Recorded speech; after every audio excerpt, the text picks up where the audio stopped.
Welcome to the Moon Manifesting Podcast. I'm Kyra Howearth, your host. Here on the show, we talk all about manifesting your dreams with the power of the moon so you can use the cosmic energy to transform your life.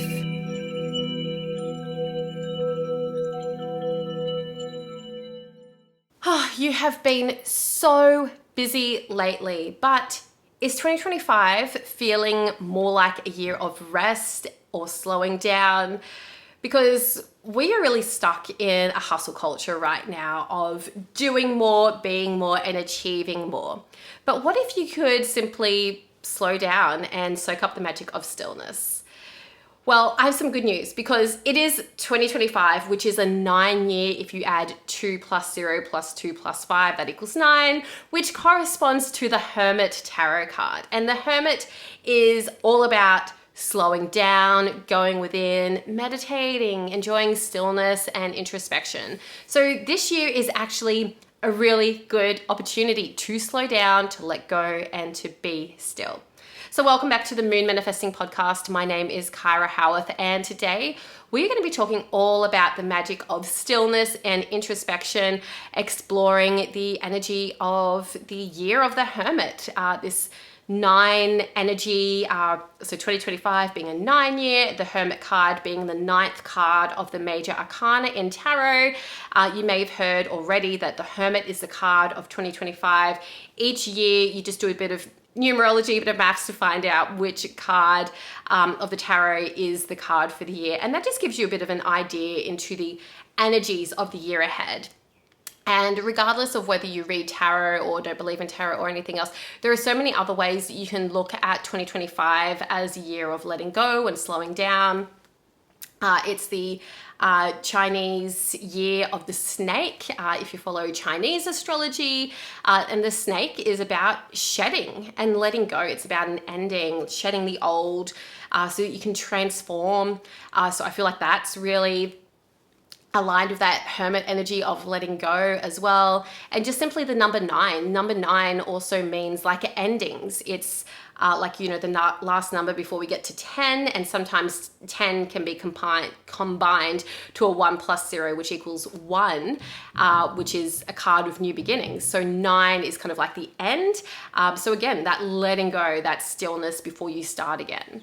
So I want to share with you a bit of a story about how I learnt to embrace stillness. And I mean, a bit of a disclaimer, I'm still definitely on my journey to finding more stillness, but I really feel like this year is going to be a big one for me to embrace more stillness.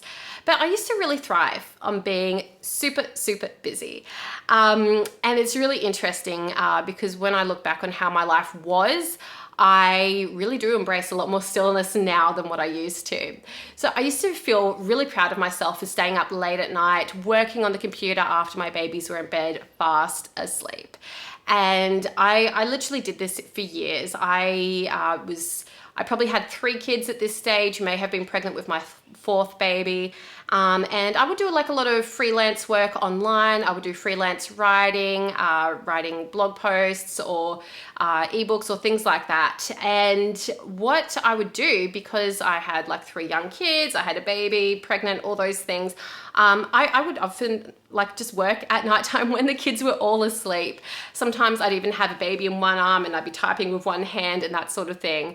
But it was because I put a lot of pressure on myself, right? Like I really pushed myself to squeeze work hours into any time that the kids were asleep or whenever I had like some of that parenting downtime, like maybe baby was napping and my older kids were busy doing something else. I was like, right, you know, maybe I have a half-hour window here to, you know, type out that next blog post or whatever it is. But the truth was I was actually super stressed from trying to do too much. I was obviously like raising young children at the time, which is a full-time job in itself. And then I was putting a lot of pressure on myself to do more, to be more, to achieve more. And as such, I had a lot of repressed emotions and I didn't really have a healthy outlet to release these. And so years and years of, I guess, like putting my own priorities like last in a way. Like, you know, I was putting work first, I was putting my kids first, but I wasn't really getting to meet my own needs, my own emotional needs and all that sort of thing.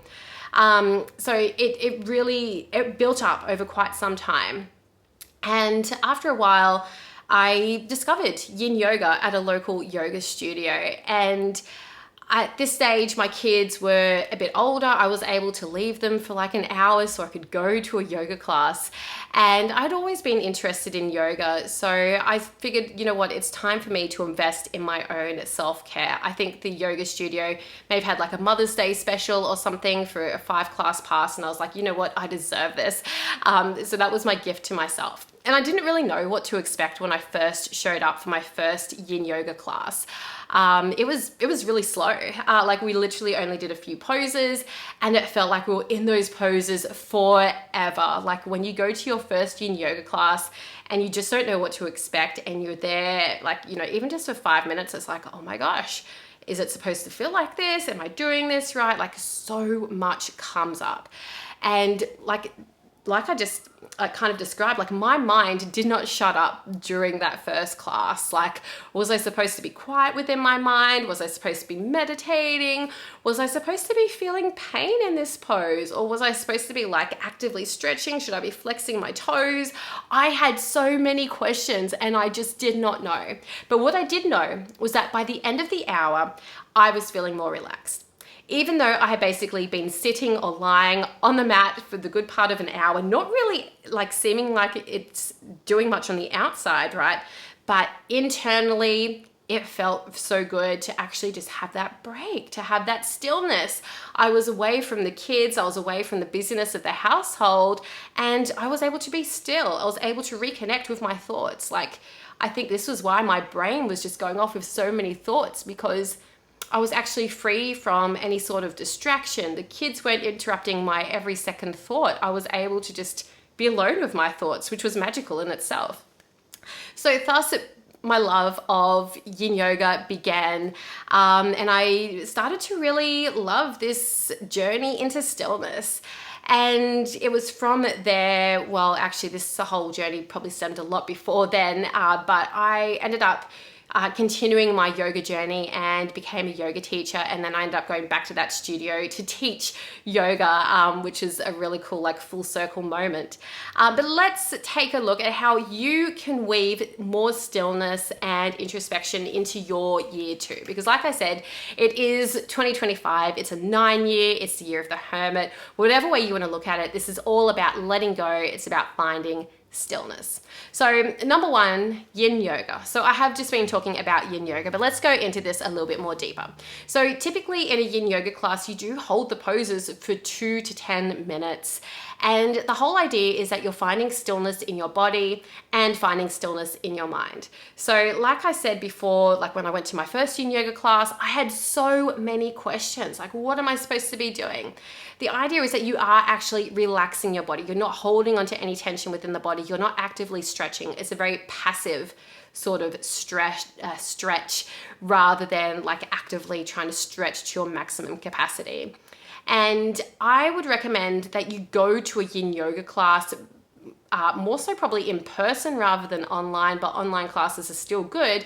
But the idea is that you go to some sort of class so that you're not just going to rush through it. Because I know in my own practice at home, when I do yin yoga, sometimes I'm just not in those poses for quite as long as I would be if I was going to a class at a studio, because I do want to rush through things, right? Like, as much as I'm preaching about the art of stillness, like I'm still practicing this too, guys. So go to a yin yoga class so that you can actually stay still for that whole hour, so you're not just going to rush out like after 15 minutes, be like, yep, that's my yin yoga done. No, it's not. So go to a class. And you may find that you have lots of thoughts come up, just like I did in my first yin yoga class, but let go of those thoughts. They will come back at the right time. I used to think that like when I'm doing yoga, that it was the perfect time for me to kind of sort through my mind, to plan and organize things mentally. And I once went to a class and the teacher said, like, let go of that mental to-do list, like let go of all that mental scheming and planning. And it was like she was talking directly to me. And I was like, oh, okay, I'm not supposed to be thinking about all this stuff during yoga. Like I am just supposed to like let go of those thoughts. So that's what you're supposed to be doing in a yin yoga class. You're supposed to be finding that inner stillness and that inner peace rather than ruminating on things and like thinking and planning ahead and all that sort of stuff that the brain is totally capable of doing during those moments of stillness. But find that stillness within the mind as well. It's not just the body, it's also the mind that we want to find stillness in a yin yoga class. So I actually have a yin yoga teacher training that I will tell you a bit more about later on, but this will really help you dive a bit deeper into this journey of yin yoga if this is something that you're feeling called to learn more about. So the second thing that I want to share with you on your journey to embracing a bit more stillness this year is meditation.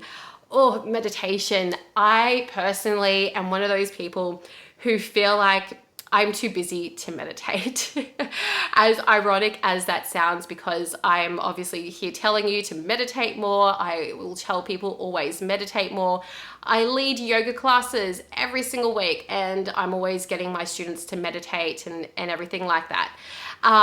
But maybe like me, you also feel like you're too busy to meditate. And it's people like us who feel like we are too busy. We are the ones who actually do need to prioritize meditation. And the thing is that you're not actually too busy to meditate. It's just that you're not prioritizing meditation. You're not prioritizing that stillness. So I want you to think about it this way. Do you have 10 minutes of your day where you might be doing something else and you could replace that 10 minutes with meditation? I'm sure you can find 10 minutes. So many times you may find yourself maybe scrolling on your phone, maybe playing some sort of aimless game on your phone. I'm definitely guilty of this. Scrolling Facebook. How many times do you end up on Facebook mindlessly scrolling? You could be meditating instead. Maybe when you're lying in bed at night and you're tossing and turning and you can't sleep, this is an ideal time to meditate. Put on a sleep meditation track and listen to that. And not only will that help you fall asleep, but you're also meeting your meditation goal for the day. There are so many moments where you could weave meditation into your day. Once upon a time, I also used to meditate first thing in the morning. I would get up. I would not meditate necessarily in bed because I was at risk of falling back asleep. If I stayed horizontal, I would sit up, maybe relocate to my lounge room or somewhere else, and I would meditate to start my day.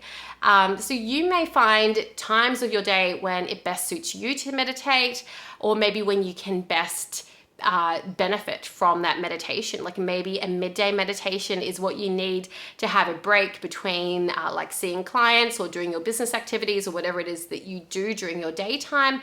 You may find that midday break is really helpful. You may just find other times that it is helpful for you to meditate. Like I said, maybe nighttime meditation before bed is ideal for you.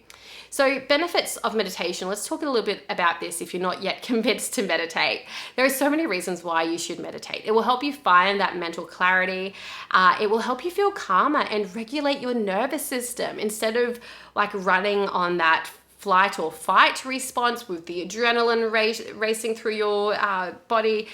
Instead, like let's regulate the nervous system so you can come back to the rest and digest mode so that you can feel more calm and you can feel a bit more centered and grounded and all those sorts of things. Meditation can also improve your brain function, like help you like think more clearly, help you make better decisions and all that sort of thing as well. And so all of this, right, like this mental clarity, this calmness, all of these benefits of meditation, this is the opposite of what you would achieve if you were just busy all the time, right? Like, so going back to how I was saying how there's some of us who are really busy and we feel like we're too busy to meditate. If you want to do more, you will actually probably find that you're more productive if you take that time out to meditate, to be still, to do nothing essentially for 10 minutes, rather than spend that 10 minutes trying to push through, trying to like, do all the things. Just take those 10 minutes out and meditate. And then you can return with renewed clarity and renewed brain function, all those things, feeling a bit more calmer and grounded, and then go forth with your activities.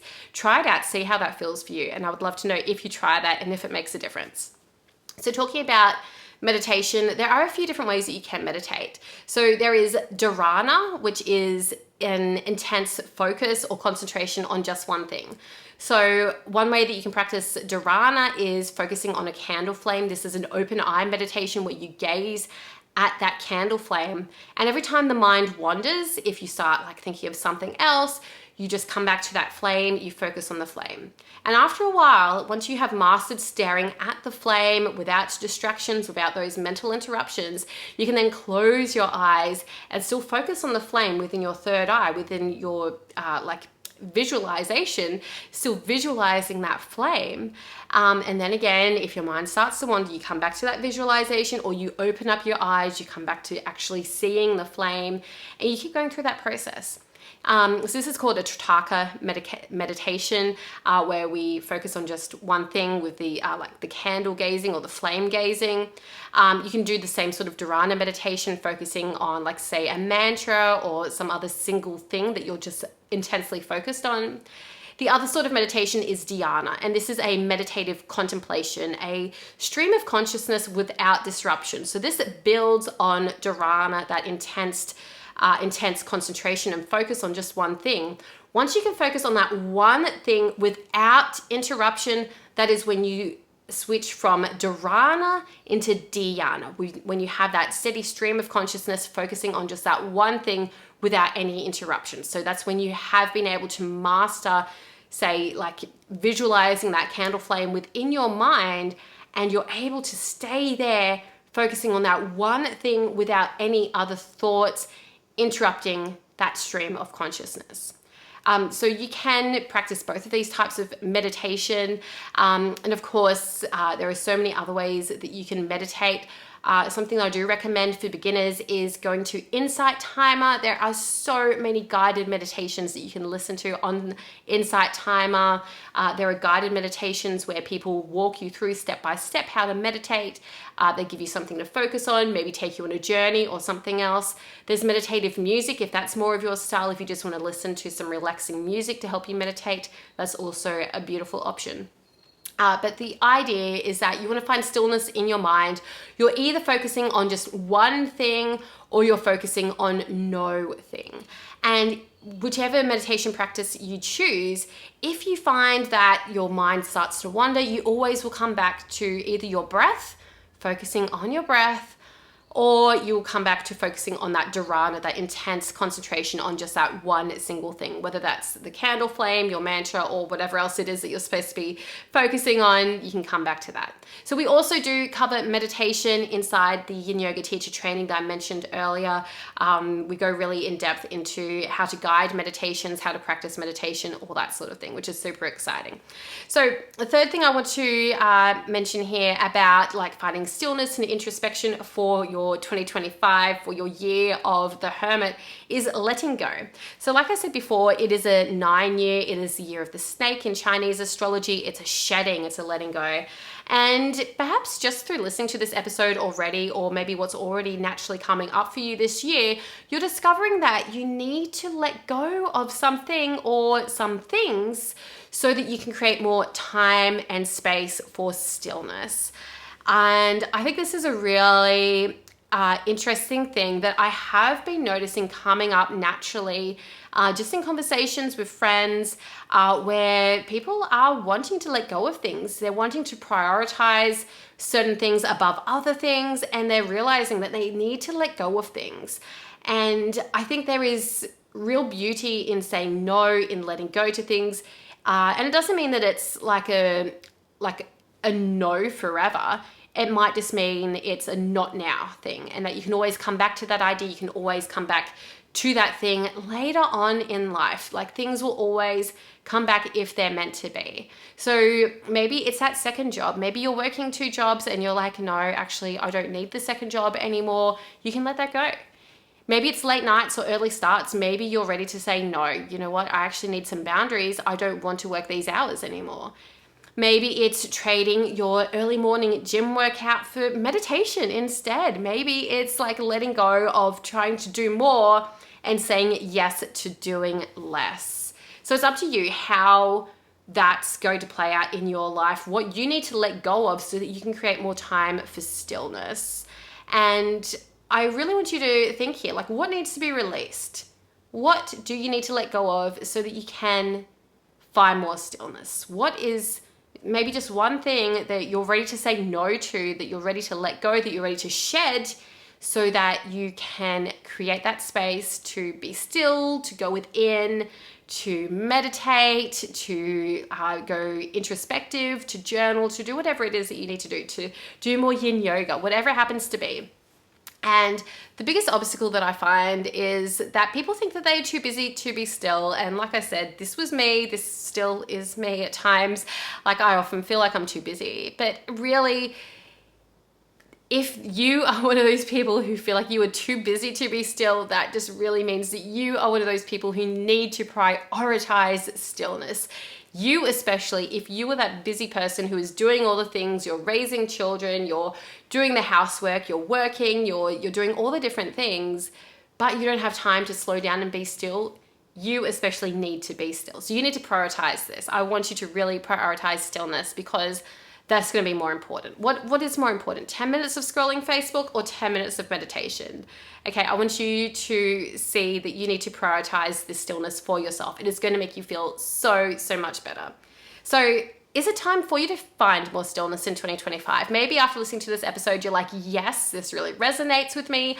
I need to find more time for stillness. I need to prioritize this. Or maybe you're just realizing that maybe you need to slow down and maybe you need to go within rather than trying to do more. Maybe it's time to take things off your plate rather than pile more things onto your plate. So if you do want to go deep into the art of stillness this year, I am holding a 50-hour yin yoga teacher training that covers yin yoga as well as meditation, metaphysics, yoga nidra, and so much more. It is really a deep dive into the art of stillness, which really is like what I've been talking about in today's episode. A huge chunk of your training inside the 50-hour yin yoga teacher training is actually attending yin yoga classes. It's actually time on the mat where you will actually have to be still for quite some time. And so you're actually going to be experiencing this magic of yin yoga and stillness yourself.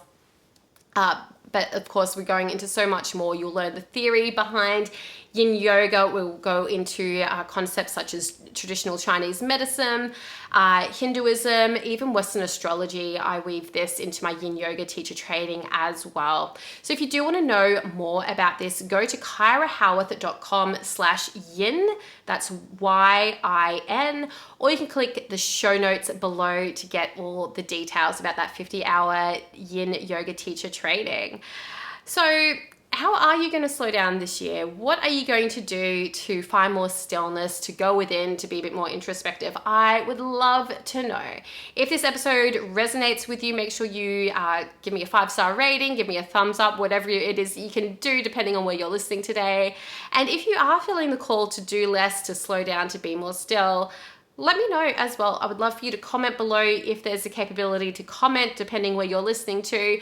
Or if not, you can send me a message on Instagram, on Facebook, or wherever else you want to connect with me at.